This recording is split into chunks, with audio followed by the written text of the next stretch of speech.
Well, I think my opening question to you both, but perhaps start with JD, is given the fact that you've travelled the world and given the passage of time from lean early concepts to what it is today, how do you see that it has changed? Is it fundamentally what it was when we were looking at things like Toyota and Motorola?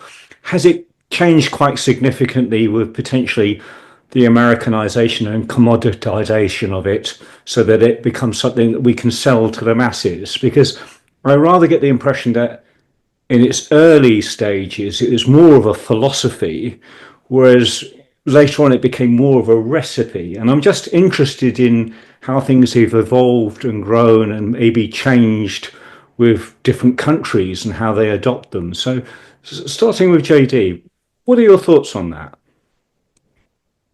Absolutely. It has changed. It's we're learning all the time. One of the main principles of lean is continuous improvement, and of course, we're improving the skill set, the tool set, the methodology all the time. And even the early academics who wrote about it back in the 1990s admit that what they wrote about then, they now, if they wrote about it again, they wouldn't do the same thing. We have learned through many conferences from great individuals that in the beginning, 1990s, there was the idea that we need to focus on non-value added activities and remove them. They called that waste, and the Japanese called it muda. Mm-hmm. And that was the revolutionary new idea in a way then, okay, that in every process there's things we should be doing and things we shouldn't be doing. We need to identify the things we shouldn't be doing and remove them. And that was, the idea. Now, as we've moved on with time, people have realized that the people working in the process for a start are far more important to whether a process is being improved, whether a process is efficient, how the people behave in the process, interact in the process, whether management has respect for the people is very, very important. And that the people are continually learning and problem solving. So problem solving mentality has become far more important in the mindset, in the methodology.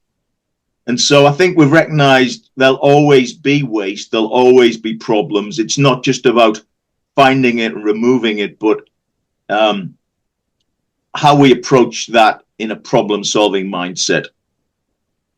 And JR, you touched on your own travels. I'm in my background, I've been to Korea as well, and I'm just really interested in the cultural dynamic because, again, Lean and Six Sigma seems to straddle both worlds, both being a product of process, but also one of culture and almost philosophy. And of course, different nations, different cultures have different approaches. What differences have you seen and experienced? So, it's been to me, the building blocks of Lean have never changed. Mm-hmm. Back in the Newey days of 1984, but it's how cultures have interpreted them building blocks and how they've used them. I think, to give you an example, the way, should we say, the way the UK works in manufacturing, and I was in Vauxhall for most of my life, but you had a team leader, you had the team worker, team leader, supervisor. But if you went to a Polish plant, they all worked one level up. Mm-hmm. So in essence, they were much clearer on what they wanted to do. They owned it. In my role, I had lots of Kaizen teams and Kaizen people. In Poland, it was the group workers themselves. To give an example how they would run it. So you've got a new station. You've got a brand new station set up. It's a pilot. So the station, say, is a 90-second tact.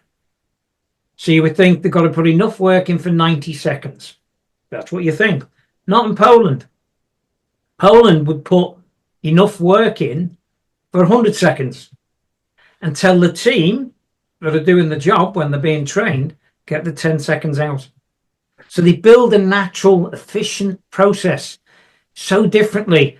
You talk about South Korea. To be honest with you, I thought, when you look at that, I mean, it was many, many years ago when I went, I thought they were quite slack. I thought they were quite slack. 5S, for me, three things: 5S, visual management, standardized work. They're your building blocks. You've got to start off with them. And I was expecting to see something magnificent. I suppose the difference was there, labor was very cheap, very, very cheap. So they can have an operation with 3 men on, which what I'd probably time and put 1 man on. I think one other place to quote would be Brazil, which I went to an old engine plant, and it was 40 years old, but it was like new. Wow. Still smell the coolant of the machine shop, but it was 40 years old and it was still like you. And I suppose John said it about respecting people. It's the one thing, why did NUMI fail in America? Basically, the Americans just said, we haven't got time. Respect for people. And they cut past it. But the one thing about that Brazilian plant, I'll always remember, when you drove into it, it was like going into a park. I could never understand why. And every new person that joined that plant was asked to plant a tree.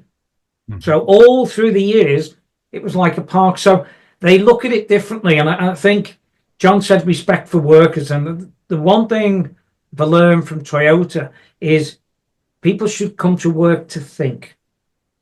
And in a lot of European, that's not what it's about.